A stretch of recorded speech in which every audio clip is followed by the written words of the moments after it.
back with another live, man. Told you it's gonna be more than a few parts to this. I was in the box for a long time. I got a lot of story time on that. You know what I'm saying? And yeah, it was horrible in there.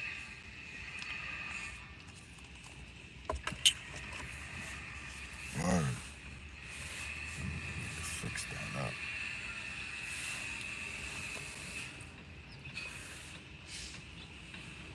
I'm gonna wait to see if some people join the live before I start talking. But I hope everybody having a good day. It's kind of nice out here today in New York City. It ain't that cold, surprisingly, man. It's 50. It was in the 50s. You know what I mean? So it's pretty sunny out here today. Looking real nice, man. But yeah, man. So like I said, man, this is part 3 to the series of me being in the box. I did 15 months in the box, I believe, altogether. Went in there with 2, ended up getting 5 more years, which made it 7. So I had in total 7 years in the box, but obviously I wasn't gonna do the whole 7 because I was on the max out the following year, which was like 15 months later from the time I went to the box.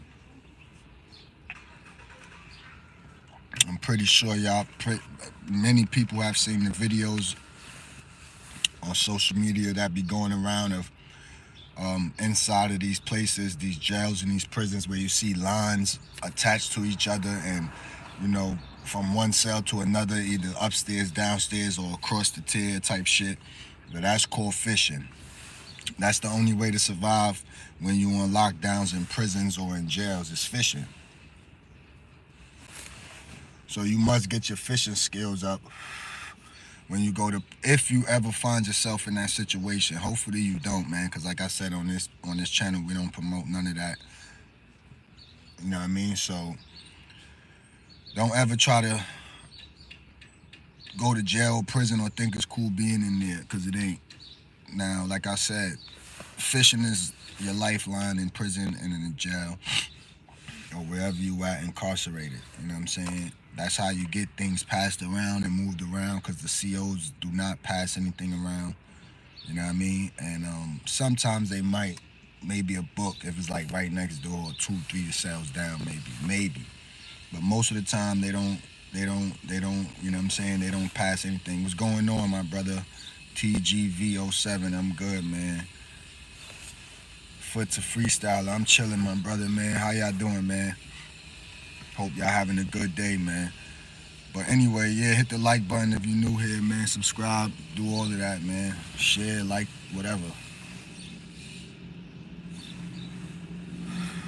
So that's what y'all be seeing when y'all see the videos of people fishing. That's how you pass magazines, books, reading books, kites, drugs, weapons, whatever, contraband, whatever. You know what I'm saying? Like I said, that's your lifeline, living in there.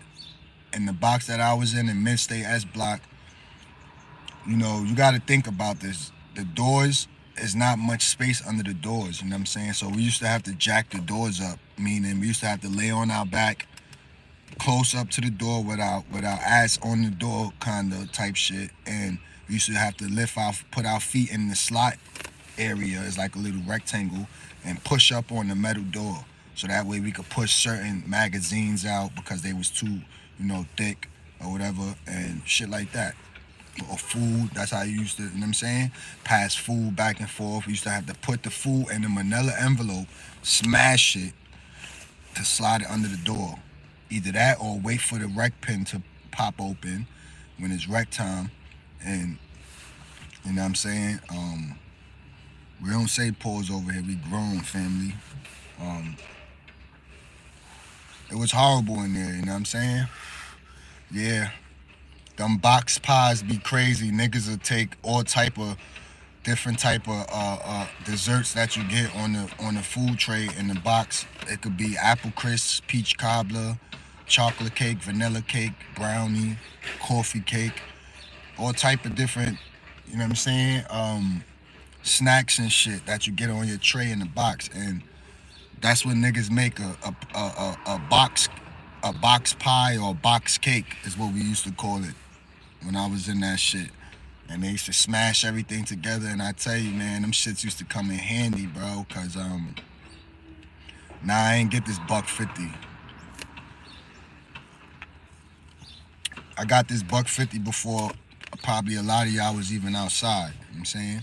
I got this $1.50 when I was 14 years old because I was running the street going crazy, selling drugs and doing this. This didn't happen in prison, buddy. Never got cut in prison, just to let y'all know. This happened when I was, 14? My first year of high school, freshman year.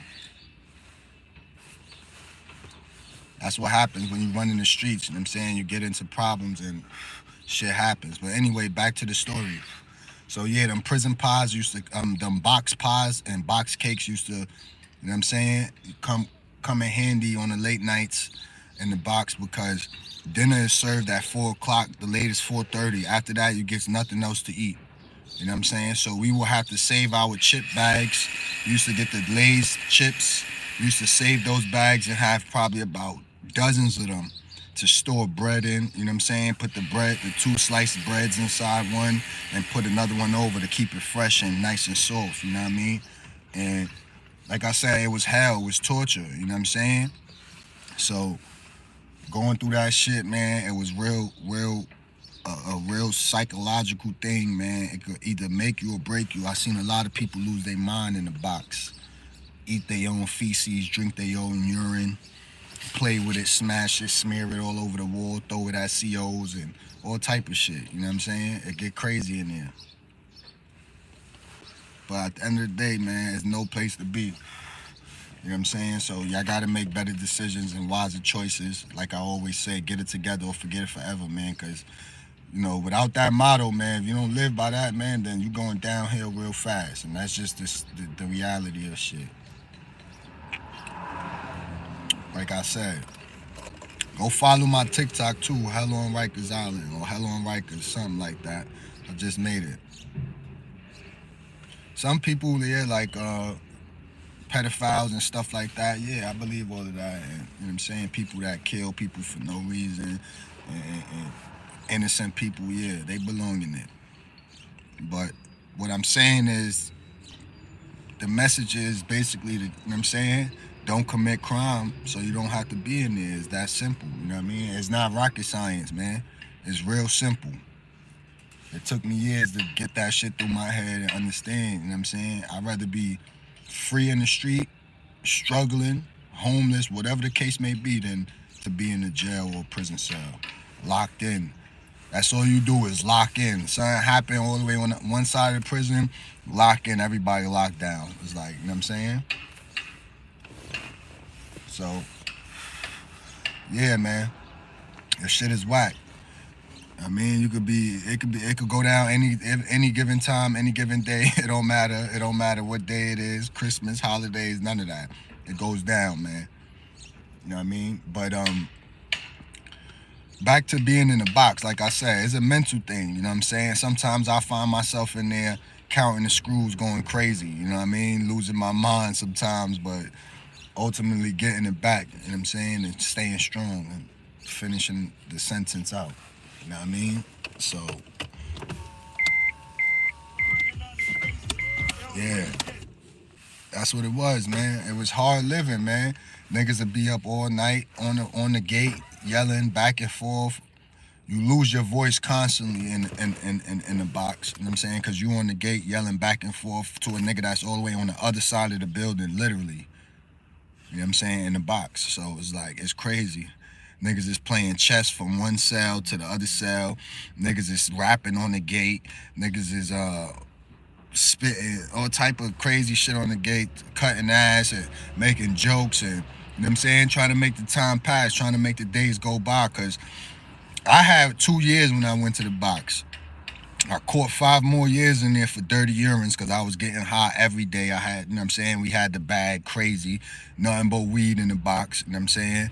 So they came and they got me 5, 6 different times and I gave them dirty urines every time and they gave me a year for each one. So that was an extra 5 years on top of the 2 years I had, which made it 7, right? But I'm obviously not gonna do that because I'm on the max out and I go home the following year, October 2010, the end of October. So they can't really do nothing more to me. You know what I'm saying? Like I said in other stories, they put me on the loaf. I think that shit is illegal now, but back then they was putting niggas on the loaf. After I caught all them dirty urines, they put me on the loaf because they couldn't give me no more time. So they fed me a loaf of bread for breakfast, lunch, and dinner for 7 days, a week straight. No water, no nothing. They used to tell us to drink the water in the cell from the sink, dirty ass water, and it be mad warm and shit sometimes. You know what I'm saying? Yeah, upstate box. I never been there, but I know a lot of niggas that was there. They came to Midstate S Block from us upstate box and shit like that. You know what I mean? So I already know about upstate. I know about all the boxes because I was in the box for a long time. So I didn't have I had about 23, maybe 24 different bunkies, cellmates for the whole time that I was in there. Two of them was getting the bag every week. They was going down on the visit floor every Saturday because you get one visit a week every Saturday in the box. And they was coming back with the mother load, an ounce, 2 ounces. You know what I'm saying? Tobacco. So we was good. I mean, we was living, we was getting high every day. That's the only thing that made the days go by fast, honestly. I had a calendar, a homemade calendar on my wall that I made. I wrote it out with a pen. I put it on my wall, and I was crossing the normally niggas would cross days out. I was crossing weeks out. You know what I'm saying? Like 2 weeks at a time, I let it go by. Cross it out. Cross it out. Once that month was over, 2 months was over, I rip it off the paper type shit. You know what I'm saying? Because I'm on the countdown. You know what I mean? So that's type of shit I was on. I was in there woofing because I ain't getting no haircut. You know what I mean? I ain't use no razors because them shits make you get the bumps under your neck and all of that. So I ain't use none of that. So I was in there looking like a caveman. You know what I'm saying? Hit the like button if you're in the building, tuned into this live, man. Appreciate it, man. It helps out a lot. You know what I mean? So yeah, my father ended up passing away while I was in the box, you feel me, from cancer.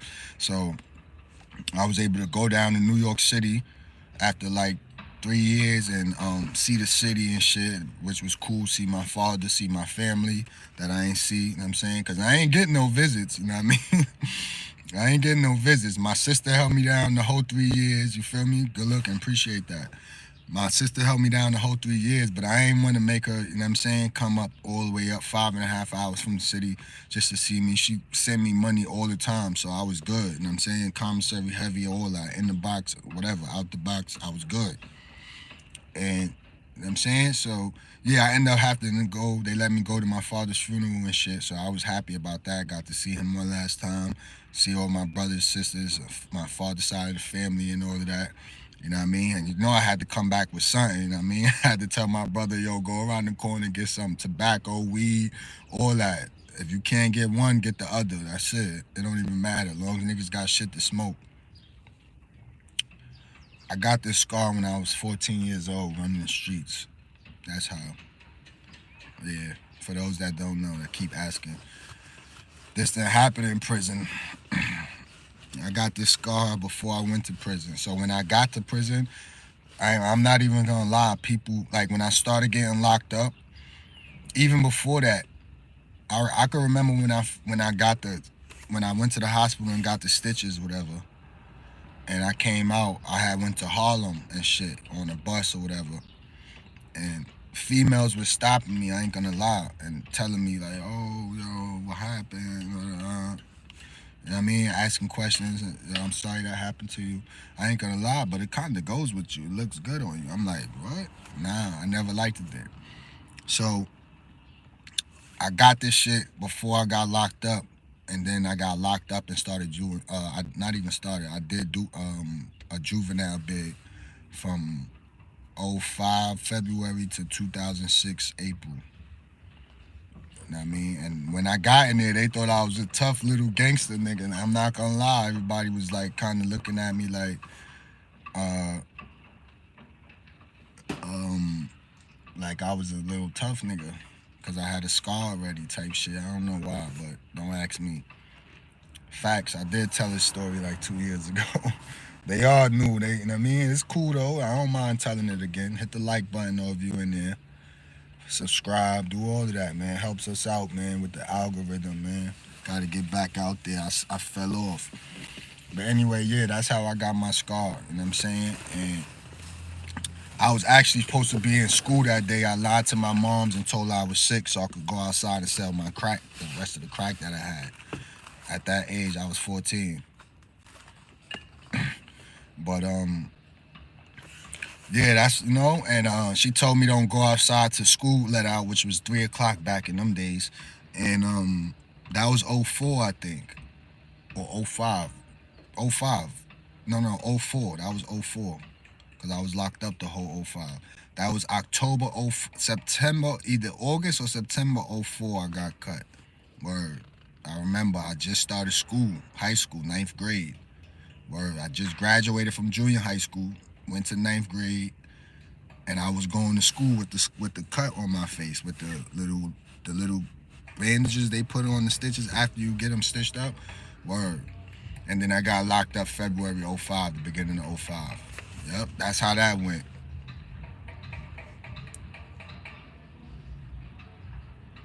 Appreciate you, West. Appreciate you, A1 West, man. I appreciate all of y'all tuning in, man. Like I said, I don't tell these stories to glorify none of this shit. Jail and prison was the worst time of my life. I did over 15 and a half years. Like, literally, this is like the longest I've been out. I completed parole in 2015. 5 years from 2010. I came out. I had 5 years parole. I did 2 violations. 45 days Willard, which is shock, and another one for some other violation. I think 4 months. After that, I completed parole. I still was getting in trouble and shit. You know what I'm saying? With the wrong negative mindset that I still had. You know what I'm saying? But after I had my daughters, well, my oldest daughter, she's 11. Feel me? Shit started changing. I started looking at life different, and just start seeing life for what it really is, man. Life is precious, and that's just what it is, man. All of our youth is out here running wild, going crazy. You know what I'm saying? And throwing away their life for crumbs and for shit that's not even worth it, because 20, 25 years ain't worth shit. And you know what I'm saying, 25, 20 years in the prison system or the federal system, which is way more dangerous than the state system. I'm talking about 100 times dangerous. You know what I'm saying? It ain't worth it. You know what I'm saying? Family, money, freedom, and having the opportunity to do whatever you feel like doing, when you want to do it, how you want to do it. That's the move. You know what I'm saying? So again, we don't glorify none of this jail shit, prison shit, gang banging shit, none of that shit.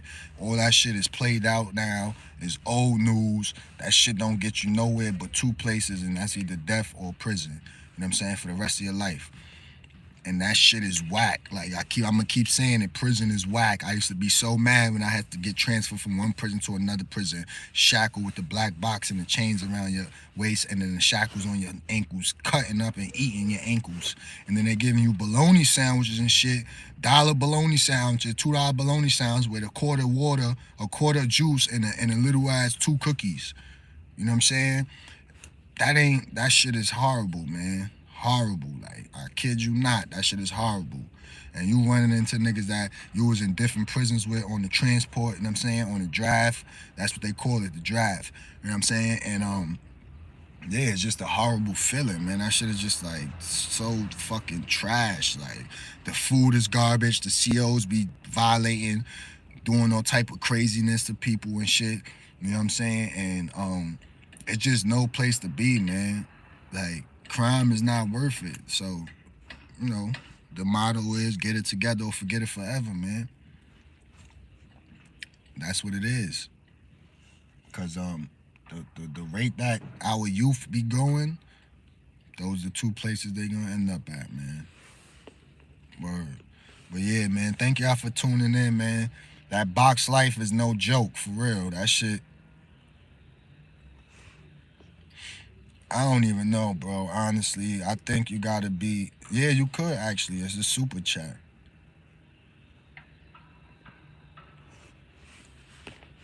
That's the only thing. I guess the super chat.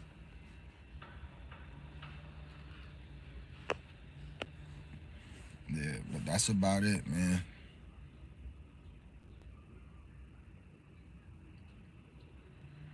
Yeah, you know, gotta spread the awareness, man, because like I said, at the rate that the youth is going and everybody wanna be a drill rapper, kill this, and it's like, bro, when y'all niggas get in them situations and y'all really in there with them doors closed behind you, locked, that shit is crazy. It's a bad feeling. I'm just telling you, it's a sad, bad feeling, depressing, overwhelming, suicidal, psychological, mental illness feeling. I'm telling y'all, for real. Was what gang related?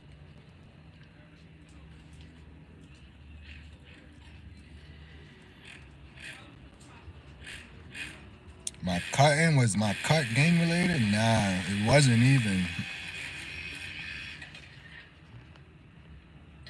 Nah, it was over some hustling shit, selling drugs on other people's spots, corners, cause I was busting licks everywhere. I ain't give a fuck about none of that. Yeah, and I was a young nigga new to this selling crack shit. So you feel me? So it's my first time, really, honestly. So I'm just, you feel me, trying to get this money and get this shit off as fast as possible. You know what I mean? So yeah, that's what it was over. Some bullshit, shit that wasn't even worth it. You know what I mean? Yeah, this didn't happen when I was locked up. I guess you just tuning in, but this happened when I was like 14, 2004, 2004, right before school started. Yeah, I was 14. I was supposed to, matter of fact, not even right before school started. It was during school because I had lied to my mother actually and told her I was sick to stay home. And she went to sleep. I snuck out the house and that was that. I went to go sell my drugs that I had, the little bit left that I had. You know what I'm saying? So she was pissed when that shit happened. After that shit happened, she sent me to live with my father in Brooklyn. For those that don't know, my father was a cop. So she sent me to live with him in Brooklyn. And yeah, I was living out there for a little while and then I got locked up in Brooklyn actually.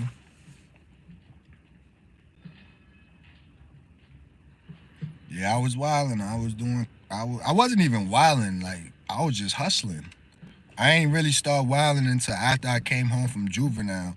Well, before that, I caught a robbery charge. That's what sent me to juvenile. Um, I did like 15 months on that. Came home when I was 16. Got locked up 4 months after that. Went to Rikers. Did a year on Rikers. Came home the following year, '07, April. Got locked up October, Halloween 2007. Got 3 years for that. Came home 2010. So see how the revolving door goes when you keep going in and out that revolving door? Like how I did, took me many times to go through it to understand that that's not the life that a nigga need or want. You know what I'm saying? So yeah.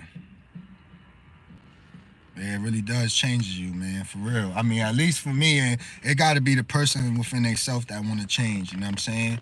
So I just got tired of it. The searches, like that's one of the most humiliating things. Like some niggas, and this is you niggas could say all they want. I don't really say that no homo shit because I'm grown. I'm too old for that now. I used to say that when I was 12 and 11, 10, 13, 14, 15, 16. I'm 35 soon. You know what I'm saying? So just imagine going through a search on Rikers Island or any prison, but Rikers Island, when you first go in and they tell you to lift your nutsack, bend over, cough, all of that is just humiliating, like for real. And then you line up when shit pop off, when shit used to pop off in the adolescents on Rikers Island back in '06 when I was there, they'll make the whole house strip naked. 60 niggas in the dormitory area on one side, there's another 60 on the other side, the south side. 60 niggas on my side, some shit pop off, nigga smoked some nigga, killed some nigga, beat the crap out some nigga, cause he wasn't with the program. You feel me? Turtles come, captain come, all of them come, pro team, all of that. You feel me? The A team, all of that. They all come, start fucking niggas up. They make everybody strip butt naked and line up next to each other. I'm talking about butt naked, nothing on. You feel me? And you about less than a foot away from a nigga that's butt naked, and niggas gotta hold they Johnsons because that's how close they are to niggas, and there's nothing you could do about it. You could act tough and do whatever you try to do. They gonna beat the dog shit out of you, especially the adolescents. They gonna beat the dog shit out of you, right there, and make an example out of you. And then guess what? Everybody gonna fall in line. It don't even matter if you running a house, if you got the crib, if you on the team. Everybody is falling in line, butt ass naked. It might be one tough nigga that say something or try to do something, but 9 times out of 10, most of the time, 10 out of 10, that ain't happening. You feel me? Turtles ain't no joke. They don't talk. They don't none of that. They come in, they breaking shit. That's it. Simple. So just imagine going through that shit. And sometimes this shit, put it like this: a nigga get cut on Rikers Island, or a CO get beat up bad enough or cut. It don't even have to be in the building that you in, because mind you, it's 10 different jails on Rikers, 9 different jails. So it could be in jail number 2 and you in jail number 7. And guess what? TSO, technical search operation. The whole fucking jail was locked down. Every building, no movement at all. If anybody get cut, inmate or CO, anybody, locked down, visits are canceled. Your visitor, your wife and kids could be right at the gate outside type shit, or on the bus coming across, or already on the island on the second bus trying to get to the building that you in to visit you. And as soon as they get there, sorry ma'am, you got to turn around. Visits is over, it's canceled. Oh, what happened? The jail's on lockdown. Something really bad just happened. And guess what? Now you're going through searches for 3, maybe 4 days straight. I'm talking about search after search after search. So you gotta bend over, spread your ass, and lift your nutsack. About 10 different COs see your whole manhood. Feel me? So it's like I said, it ain't worth it. Shit, that ain't cool. That shit is not cool at all. At all. So like I said, if you're new here, I appreciate y'all tuning into this live. Don't find yourself in these situations, man. It's never to glorify, always to uplift the youth and anybody that come across my videos, man. Subscribe if you're new here. Hit the like button. I appreciate it. Go follow my TikTok, Hell on Rikers. You should find me if you type that in. You know what I'm saying? I appreciate all the love and the support, man. Let's each one teach one, man. Spread the message for real, because it's like we losing each other. We losing the youth, and this shit ain't cool, man. I'm going to leave y'all with that, man. I'm out of here, man. Peace. Be safe.